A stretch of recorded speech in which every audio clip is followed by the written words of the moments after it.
Hey everybody, it's Bill with the Edge of Eternity. I spared you the embarrassment of watching me climb underneath the car. It's not as easy as it used to be. So, I recently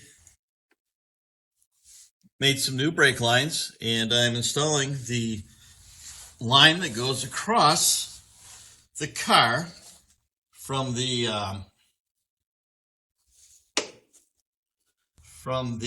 master cylinder to the passenger side brake caliper. The Camaro has, here's my wrench. The Camaro's got front disc and rear drums, as did many of the cars from this era. And that's what I am working on right now. I was having a little trouble getting the brakes to bleed, and so I ended up just tearing the front system apart. I've got the master cylinder over on the bench. I'm going to do a bench bleed on that. Going to make sure everything is good there, which I believe it is because I did a bit of a test already. Made this new brake line and installed that. And then once I get everything connected, I might have to redo the ends. I left them a little long. I did put a fitting on each end, as you're supposed to do, of course, before you flare them. But I think I'll have to cut them and then reflare them. So, where are we at here? Looks like we've got the first two on. Everything looks like it's fitting pretty good. I do have video that I haven't put out there yet, but I will when I made the new brake line that goes across the car, the one I'm installing right now. And I'll get that up sooner or later, probably with a little bit longer video than what I'll have here tonight, or maybe it'll be in a couple of parts. But, you know, I got thinking, brakes are pretty important. I want the car to stop. So, why not fix it right? All right. Man, I tell you what, I love these new LED lights that we didn't have when I was younger. And man, what a difference they make. I'm sure you all know and feel the same way, but I just love them.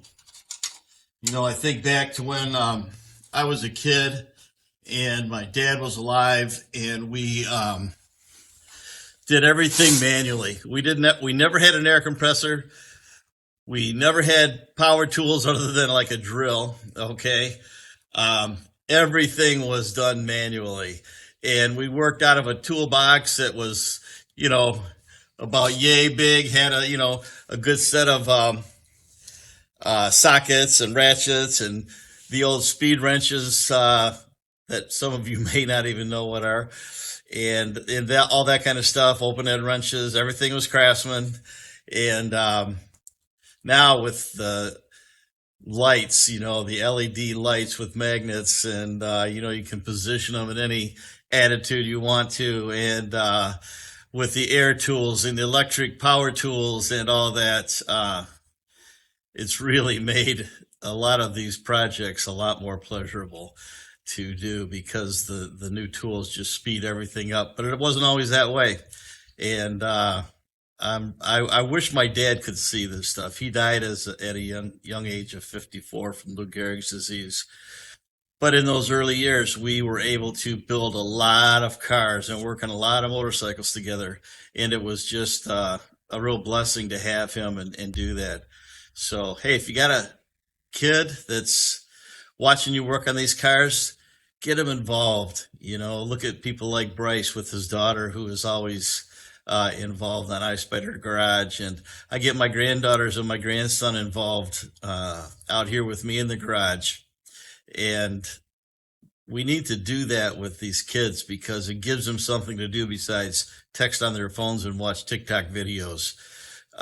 There's not much value in that as there is compared to learning a skill and something that will be useful to them in the future. And above and beyond that, to spend time with your child or your grandchild. It's so worth it. The investment of time that you make into these kids is priceless, and I highly recommend it. I came out here.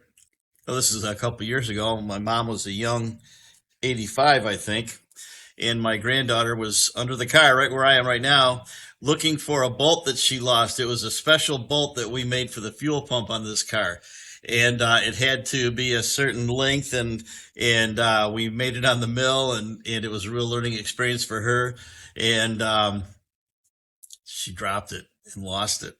And I came out here, and my 85-year-old mom is laying on her back just like this under this car looking for that thing.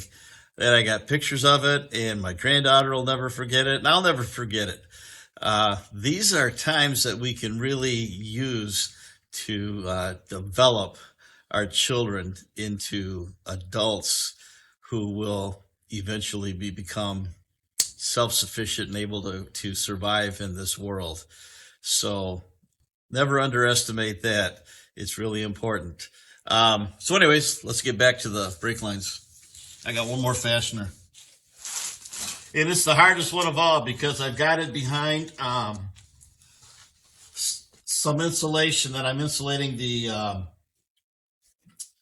power steering lines from the headers. The headers are right along here, and as you know, some of these old cars, there's not a whole lot of room. Of course, there's no room at all in the new cars, so I guess that's nothing to mention here. But let's see if I can push this up with the end of my wrench. So yeah, it's, you know, there's a lot more to cars than just getting to the point where we can drive them and, you know, enjoy them. There can be a whole lot more benefit that comes to us if we use this time to teach our kids, train them, and just get to know them more. I can't recommend that enough. My boys, even my daughter, have always been involved in this stuff with me. And I don't know if you saw a recent video I did with Hugh Harwell on his GTX, but my daughter had her prom pictures taken with my Camaro, and she even bought a dress to match. That's what happens when you raise your kids doing these things. They begin to fall in love with it. They are learning something, and they're enjoying themselves because they're spending time with you. It's awesome. I could use some smaller hands in here like my granddaughter's right now to get it up in here a little bit easier, but we'll get it.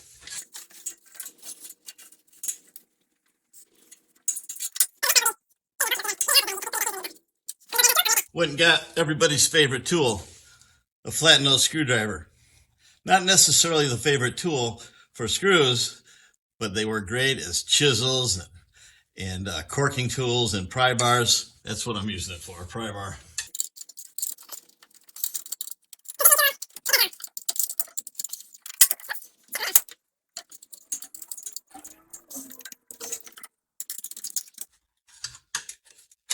Trying to get that tab into that hole in the cross member that kind of works as a anti-rotate device for keeping these little brackets in position properly. There we go.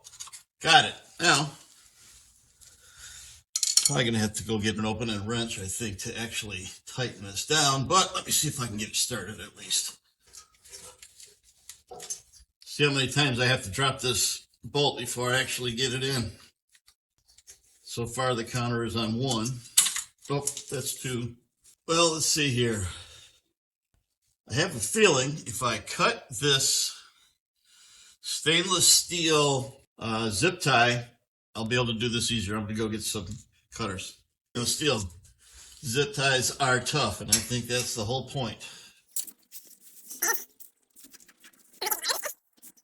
Place that before I'm completely done with this project. One more up there that's kind of out of reach, but might be able to get it from the top. I'll do that if I have to. We'll see what happens here. Okay, time for a new trick.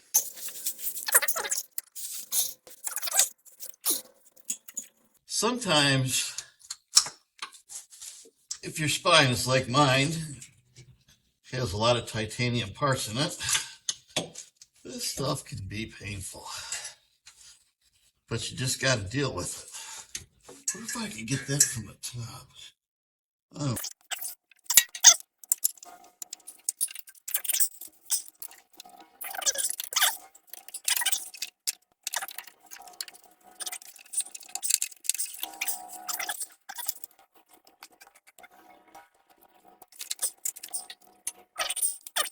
Okay, another thing. Got some plastic tie straps. See if I can pull these power steering lines out of the way and hold them there while I keep fighting with this thing.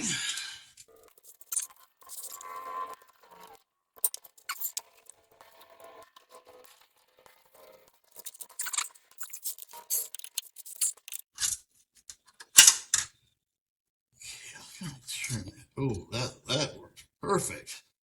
Thank you, Lord. I needed that.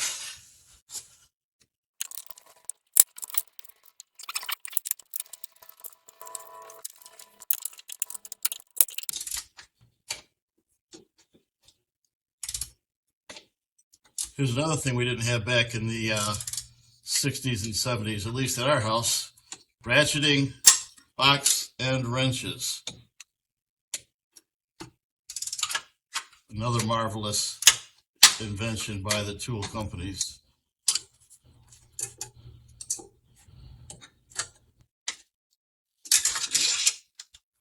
Oh, that's doing good. All right. Let's see here. Oh, my neck lets me stay in this position. Should be okay. Should be able to take that off.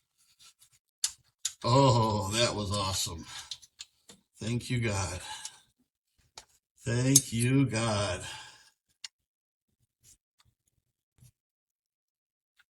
Thank you, God. Did I say thank you, God? I used man's best friend, painter's tape, to hold that bolt in place while I got it started, because there is just no room up there for another hand or a couple fingers or anything. It's just really tight. Anybody who ever has put headers on a small block Chevy in a Camaro or a Nova knows what I'm talking about. No room.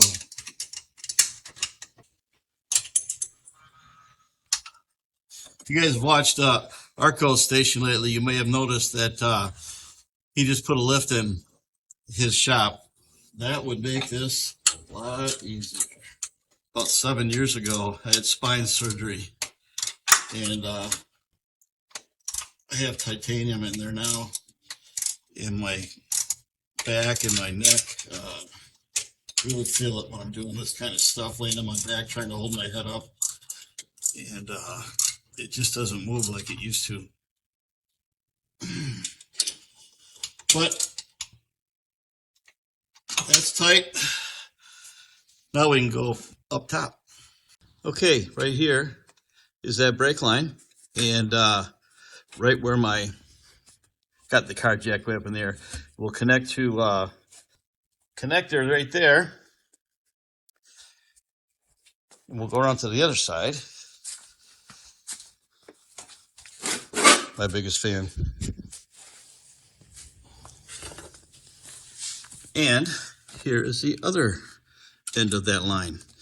I've got a couple of coils in here, but I may have to either put another coil in it, or as I mentioned earlier in the video, I may just cut this back to about here and then re-flare it as a double flare and I'll see what happens once I get the master cylinder in here. That's over on the bench. I got to bleed it. But anyways, that's it for now. Wanted to spend a little time with you guys out in the garage. So there you go.